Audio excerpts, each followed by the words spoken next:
The beginning of the 20th century found Hawaii's musical heritage firmly scored with vocal and instrumental harmony, and especially with the vibrant sounds of the guitar, ukulele, and steel. Together, these musical elements established a national identity for Hawaii, her people and her music.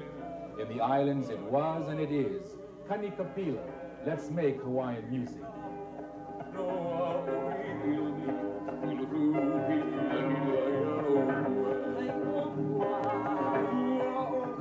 Aloha pai, e ho'o kanikapila Hawaii ka kou. Let's make Hawaiian music.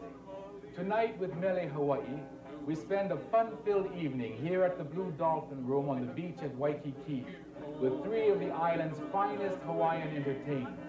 Myra English on ukulele, Sonny Chillingworth on guitar, and Billy Hulen on steel.